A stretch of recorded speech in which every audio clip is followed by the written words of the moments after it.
I hope you're well. Good to have everyone back, I'm sure, after the break. So we'll start there with any injury updates, any team news ahead of Monday. And with that, just anything on Granit Xhaka, any interaction you've had with him over the past few days or so? Not any bad news. At the moment, everybody seems to be okay. Granit is progressing really well, but obviously we know that it's a long-term injury, unfortunately, and he's not going to be available. Arsenal seem to really turn a corner after the last international fortnight. Do you have the feeling that this break has done just as much good as the last one and you can pick up where you left off again? It's what it is. We managed to turn things around a little bit. There is still big margin for improvements, but we got important results that they were very needed in that moment. And we just need to think about doing things better, progressing in the table and focusing on winning our next match. Well, going into the break, the defence really started to look quite stable and settled with those 3 clean sheets in 4. But going forward with just the 5 goals so far in the Premier League, would you say that attacking threat has been the main area of focus as you prepare for Crystal Palace? Well, they've been many areas. That's one of them. Obviously, the players that we have available to work here because of the amount of international we have is very limited. But it's something that certainly we can do better. We can improve even our efficiency in front of goal. And when we get that balance right, obviously, it will help us to win more games. Patrick Vieira will, of course, be making a much-anticipated return to Arsenal Monday with Palace. Before we talk about him as a manager, just speaking as a former Arsenal captain yourself, how much did you admire him as a player? He's an Arsenal legend, and I hope he gets the reception that he deserves for what he did for the football club. Not only as a player as well, what he transmitted as a person. He was the captain of the football club in the most successful era, probably in the last many years, and it's great to have him back. And how impressed have you been with how quickly he's adapted as a Premier League manager? Well, he has already a couple of experiences, and he knows the league really well, and you can see the touch that he's trying to put in the team and the things that he's trying to implement there. And do you feel that the way he sets Crystal Palace up, do you feel they're a side that you might be able to create more against on Monday? I don't know how they're going to set up. They've done it in different ways, using different players in most of the time similar formations. Let's see how the game develops. Okay, we'll leave it there. Good luck. Thank you. Thanks, Emma. We'll now come to Gary Cotter, who's in the room. Hello, Mikel. Hi. First of all, congratulations on your award. Thank you. Manager of the Month. We haven't had a chance to speak to you since it was announced. Do you welcome that kind of personal accolade? Yeah, it's not personal because it's all the people that is behind that helps to achieve those trophies. It's nice, and as manager, we just focus now on the next thing, which is win more football matches and hopefully more to come, because that will mean that we're doing the right things. Isn't it funny how things can change in football? 1 minute you're getting slaughtered and you're under pressure, the next minute you're winning Manager of the Month. It is the opportunity that this game gives you, and that's always, you have to stand up and keep believing, work hard, be critical, and try to analyze things to try to change them and improve them. And football gives you always another opportunity. Spoke there about Patrick Vieira, a legend in the true sense of the word here at Arsenal. You expect him to have a big welcome from the Arsenal supporters, but he deserves it, doesn't he? I have no doubt that will be the case, to have him back and welcoming and having his figure and what he's been at the club recognized in the right manner. I think it's really important, and I'm sure that will be the case. In terms of Granit, he's been on his social media page looking pretty happy, saying he's in work mode, quotes. Do you think it might be less than the 3 months that people were talking about before he's back? With Granit, I don't know. But what I'm sure is that if you tell him 3, he will be thinking 2. He will be trying to cut edges and doing extra work to try to minimize that time, that's for sure. And we have to do it in in the right way because it's a significant injury, and we want to have him back properly when he can. Sounds like you've had a good international break in terms of none of the players, as far as you know, picked up any injuries, and indeed Thomas Partey has been very impressive for Ghana, scored a couple of goals as well. He has had his injury problems though. It's a Monday kick-off, so will he have time to be involved in the game against Palace? Well, let's see. We haven't had the players here yet, some of them, because they're still traveling and they are not being assessed by the medical staff, but hopefully, he finishes both games really well. He played well, he scored a couple of goals, like many other players did in this international break, and hopefully everybody's in the right condition on Monday to help us win the game. Just a quick revisit again, Patrick Vieira. Were you surprised that Crystal Palace picked him as head coach, manager, given that he hasn't experienced, a top job? Well, but he had experiences before, and obviously Patrick knows the league much better probably than any other manager because he has experienced it himself as a player, and it's great that he got the opportunity to do that. Another legend, another Arsenal legend, Thierry Henry, has been commenting about your Arsenal. He says he's watched all the games, despite your run of good results. He says that he's not sure the team's going in the right direction. Have you heard those comments, and what do you make of them? No, I haven't. I'm just hearing from you. It doesn't help though, does it, when big name former players make comments like that? I guess it's just another opinion, so you have to respect that. 10 points from 4 games.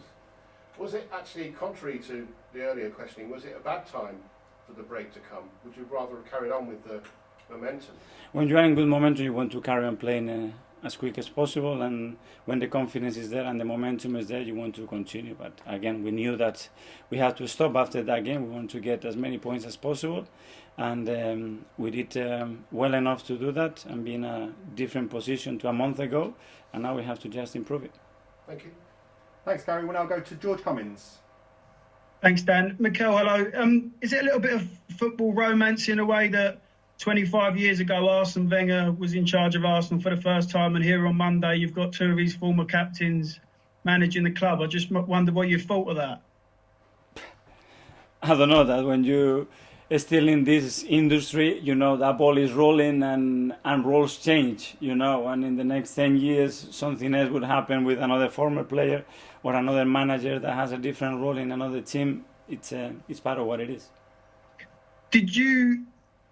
what was your thoughts on that Arsenal 2004 Invincible team? Because that's what Vieira's, one of his famous things for Arsenal. I know you never played against the Invincibles, but what was your take on that team? They were a joy to watch. I think that team had everything. They dominated every aspect of the game in the right way. You had incredible leadership to start with some of the names that they had. You had a presence, they have the right identity, and they have the talent, the quality, and then the self-confidence as well to believe that they were the best, and they show it. As a former centre midfielder yourself, would you have liked to have played against Vieira in his peak? No, because again he was very dominant. He was physically really gifted. Technically, he had the right temper. He was brave. He could score goals. He could do a bit of everything, and he was a remarkable player. Can I just ask you one about Lacazette? There's a few stories that potentially could leave in January. I just wondered what your response to that would be. No, that's we are focusing on getting the best out of Laca, and he shows every day his commitment is here, and we just want to give him the right minutes so he can show the quality and he can help the team to be better. And Jack Wilshere, he was at the Newport match with a young side in the week. Is there a plan for him at the moment, or what's the future for him and Arsenal? He's around the place. We are trying to help him to get fit. He's training sometimes with us, sometimes with the academy. He's around the place. It's been great to have him around, and that will continue to be the case. Thanks. Good luck on Monday. Thank you. Thanks, George. We'll go to Ian from TalkSport. Hi, Mikel. How are you? Hi. Hi. Hello. Can you hear me? Yeah, I can. Oh, okay, cool. Just just one more on Patrick Vieira, because I know he's a legend. I know he's going to get a great reception. I know you've been asked about him ad infinitum. But in a way, Arsenal have been searching for another Vieira in terms of that midfielder and that captain pretty much since he left. Is that fair? I don't know. That's a long time ago, so I don't know what the research has been. There will be another really good midfielders. And Patrick was Patrick. He's not going to have another one like him. But apart from you, when you captain the team, there hasn't been another kind of Tony Adams, Patrick Vieira, you captain, a big name, big personality that really can lead the team back to its former glories. Yeah, but we can have them in different positions with different qualities. It's a different era as well, and the way players were raised, educated, was different to now as well, Ian. And we cannot try to copy that. Obviously, it would be great to have someone like him in the team, or Tony. And we have different qualities and different characteristics with players, and we have to develop them. About 6 weeks ago, when Aaron Ramsdale joined, or whenever the transfer window ended, there were a lot of Arsenal fans on social media that weren't happy. You held your nerve. You came and spoke to us about Aaron joining, and it's proved to be 100% the right decision, because he looks as if he was almost born to be the Arsenal goalkeeper. I don't know. Well, we tried to make a decision as a club to sign and bring the right profile that we believe he had all the qualities needed to succeed at the club. And it's still very early to make a judgment of how good he is, the way he's settled, what he can transmit on and off the pitch. I think it's really important. He has engaged and he has adapted really well to the club. I think he's getting a great connection as well with our supporters, and he's performing well, which is the most important thing as well. Do you think if he carries on like this, he could challenge Jordan Pickford to be the number one for England? He needs to keep performing like what he's doing, and always trying to think, okay, what I'm doing right, continue to do those things, and be humble and think about as well the things that he can improve. And everything would come naturally. That it has already happened to him very early to be a goalkeeper, to be fair, with his age and his career. But he deserves that because of how he has handled every step along the way.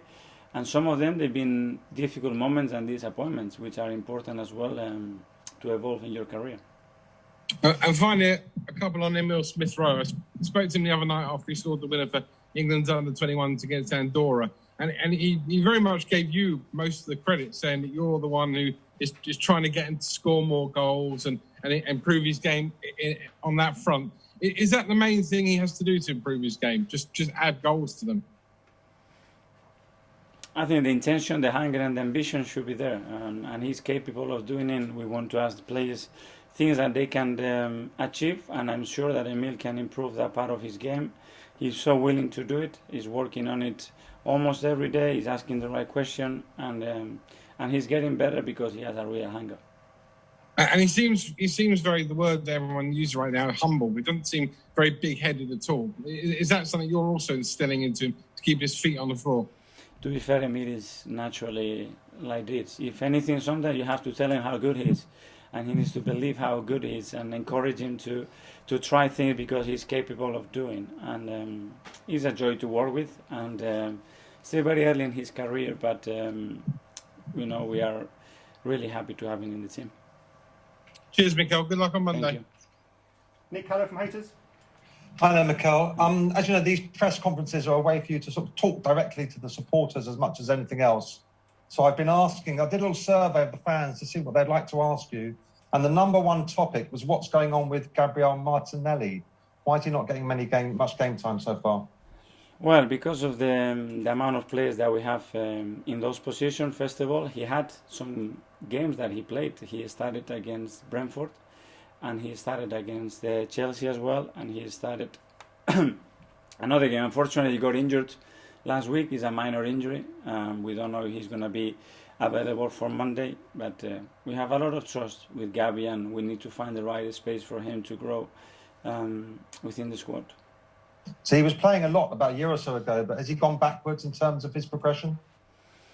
No, if you look at the number of games that he's played, obviously the injuries that he has suffered has been big setbacks on that with him. We sometimes forget his age, what he's done, and where he is, and we need to try to help him as well to maintain that balance right, because you can generate frustration that comes out of, in my opinion, a not very realistic diagnosis, and you need time to do that. Would you like him to go on loan in January? Would it be on loan that he gets more of a No, chance? I'm very happy with him. We're not thinking about anything like it, Nick. Okay. The other question was looking ahead to the new year and the Africa Cup of Nations. Granit could be injured, I know, but if you've got Elneny and Thomas Partey going as well, what plans have you made in midfield? Let's see where we are at that point, which player we have available, and which player has to definitely be there, and for how long, because there are some question marks there as well. And we will find a solution. We have no choice. If they have to leave, they have to leave, and we'll have to find the right replacements for them. In terms of midfield, what's the situation with Matteo Guendouzi, who was in the France squad for the Nations League victory? Is there any chance of him coming back, or is he gone for the season? For example, for right now, he's gone for the season, and I think he's having a really good spell in Marseille, and it's part of the plan that we made with him, and he continued with his development, and we made a decision at the end of the year. But is it fair to say he's played his last game for Arsenal? I think you cannot say that about a player that is owned by the club. Okay, Okay, Nick. all right. Thanks for your time. Good luck on Monday. Cheers. Thanks, Nick. That ends the broadcast section.